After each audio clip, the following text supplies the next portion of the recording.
Hello, lovely Libras. Welcome, welcome, welcome to your Astro Reel. It is my pleasure to read for you per the usual. And you don't have to actually have any significant Libran placements in your natal chart for these messages to be for you. And you don't have to be watching at any particular time for these messages to be accurate for you. If it resonates, then yay, take it back to the cave. And of course, contemplate on it. Run it through your heart, connect with your spirit team, your higher self, right? Use proper discernment. And if it doesn't resonate, I would invite you to put it on the back burner for a little bit and then come back to it after the energies have had time to really manifest a little bit more into your physical. And yeah, if you have any questions or you'd like to work more personally with me, you know exactly where to find me. The link to my Etsy page is somewhere on this page, wherever you're watching this video. All right. That being said, let's jump right into Libra. Oh, Libra. Oh, look at you, Libra, dreaming of love. Of course. So what I'm seeing here at this time is, for whoever you are having a spotlight right now on this concept of union.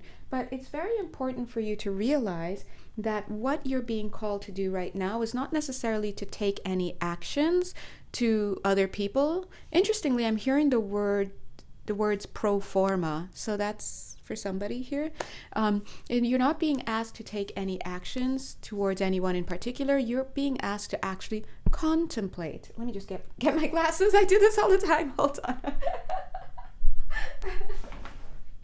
Oh my gosh. I just cracked myself up.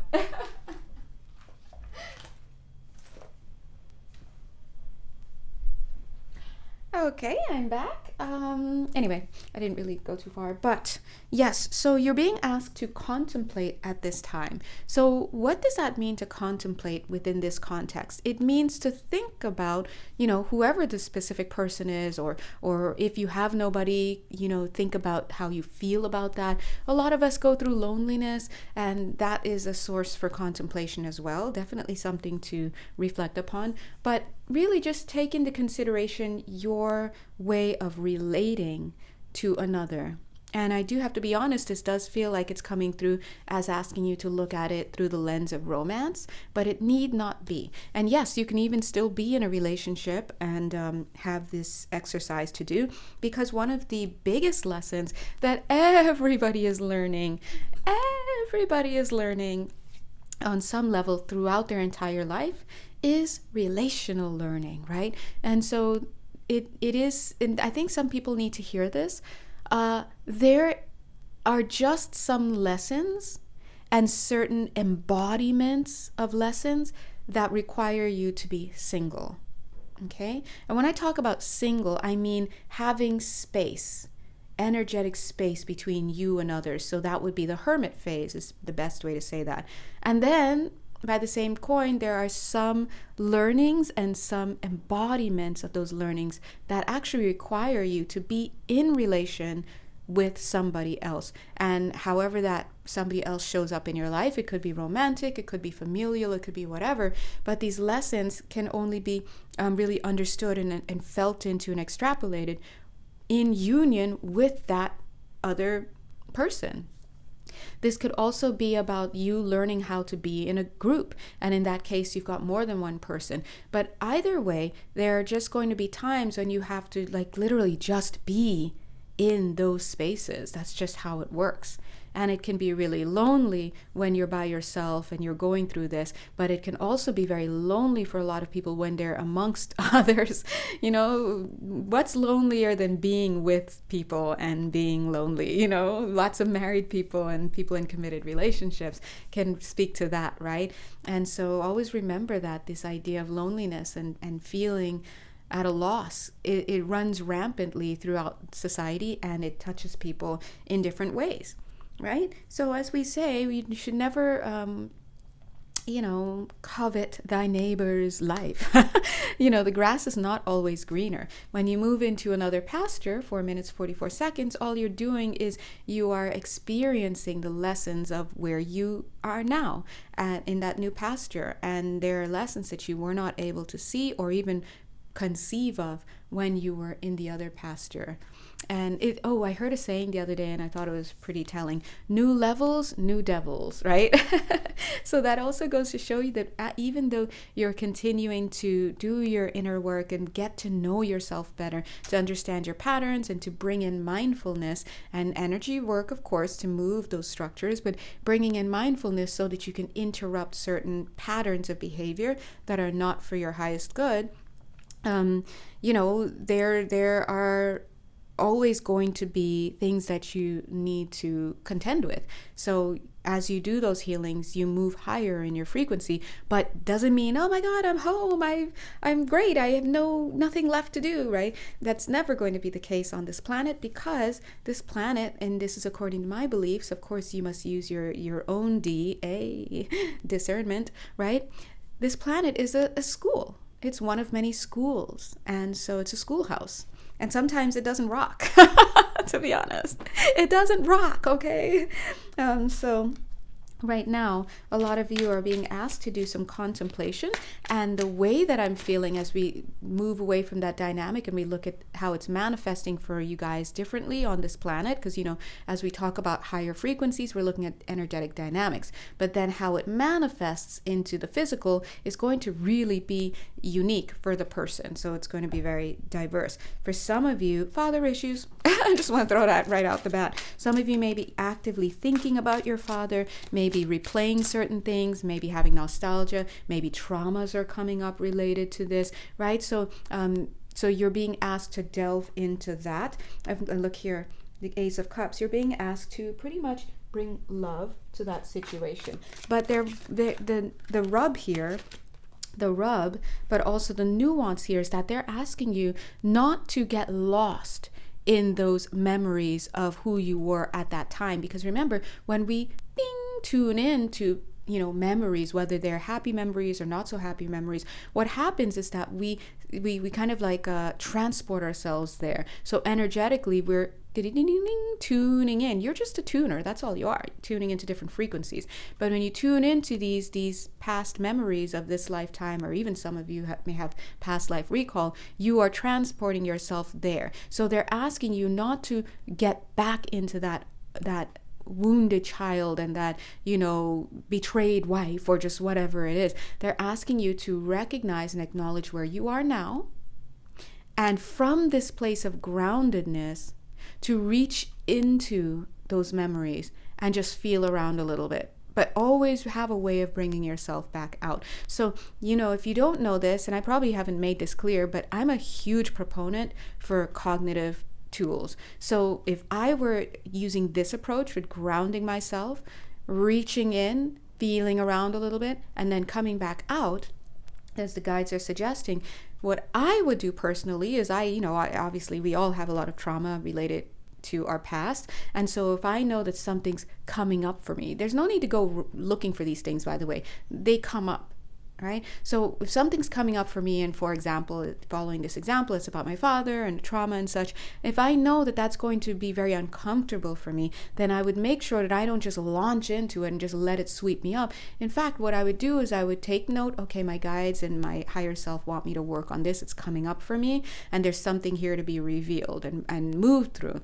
So I would probably set a time with myself when I know that I'll be open and receptive to it. And I would make sure that I have in my physical environment things that bring me back to this present moment. So maybe memorabilia from things that I accomplished as an adult, maybe my favorite blanket, maybe my car keys, or it's just something like that. Or I would even set up an activity that can ground me right after. So maybe after maybe I'll arrange to have like a friend come over, and like I would just plan my day where my friend just happens to come over after I'm done my session, and we'll be doing something that is grounding. Maybe we're making dinner together. Maybe we're taking a completely different approach to the afternoon, laughing and joking about other stuff, right? What if we go gardening, right? So put things in place to help you manage your exploration, your self-exploration. And I think this is a really great point that they're making, because a lot of us don't do this. A lot of us just kind of get caught up in the moment,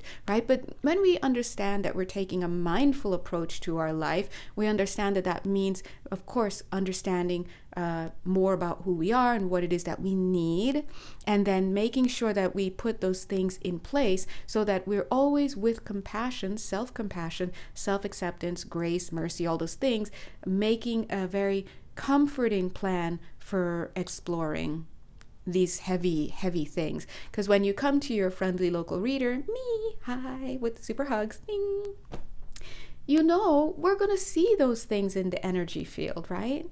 We're going to see it right there.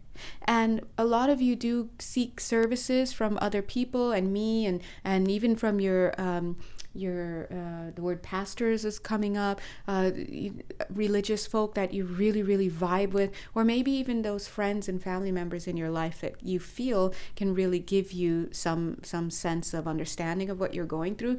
But remember, even though you're still seeking these services and such with people who love you and they're trying to assist you, it is still your job to make sure that the conditions for your comfort are met, right? So it's, you know, moving into this age of Aquarius where we start to become more aware. So only the consciousness is building, but more aware and more conscious of our multidimensional nature. And as we step into taking more care for ourselves holistically, on the different levels of our field, your emotional body, your mental body, your etheric body, all of those things, in addition to your physical body, then you also understand that you have to change your approach so that you can start to understand how best to be receptive. Maybe it's more easy for you to work on the mental level of the field. You know, when you're talking with your healer, hi, and sometimes we have to do like mental body work, and so there's a lot of talking, there's a lot of reprogramming and whatnot. And maybe if you come back and the task for that day is to work more on the emotional body, then it's more of maybe that's maybe a little bit harder for you that day. Then the more that you know yourself, the more that you understand, you have to rearrange your approach when you seek assistance, not only with your friendly local healers, but also with the people in your life. That being said, they're still talking. Notice this is all in the theme of relational learning. They're bringing our attention. They're bringing our attention now to how you deal with people in your life, like your friends and family members, your social circle. And the big reminder here today for you is boundaries. Boundaries doesn't have to be all like, get out of my face and all this. And you know, if you watch my channel, you know we're very big on the idea of not thinking it's okay anymore to just throw your weight around. A lot of people do that. And you know, in modern mainstream culture and a lot of our cultures, this is lauded and it's valorized because it's like you're speaking your truth, you're putting your crown on, girl boss, all this stuff. But you know, you can't lie to your healer. And you walk into the room, it's all on your energy field. And we see that as expression from unmet wounds, unhealed wounds. I didn't get seen in my past. I'm making it mean I'm no good and I'm angry about it. So I'm going to make sure everybody knows who I am. You come to me, you're getting the hand. You know, all of this is just wow. It's just screaming, I'm in pain, right? And so on this channel, you will also get information about nuances. And the nuanced meaning here that we're trying to say is, as we always say, it's not the action that is the issue. It's the energy that motivates the action. You can have two, for example, social media posts doing the same thing, and very much we see this every day. Two social media posts doing the same thing, remaking the same skit, everything, but the energy frequency is different.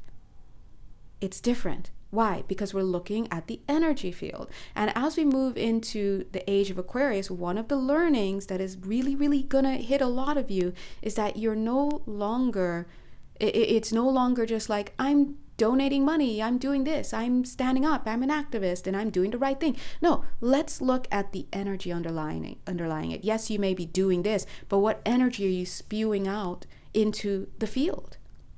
Is it ego-based, pain-based, and kind of bullying? Or is it one where even if you're showing your pain, there is space left for inclusion, right? So I'm going to leave it there. Keep this on Instagram.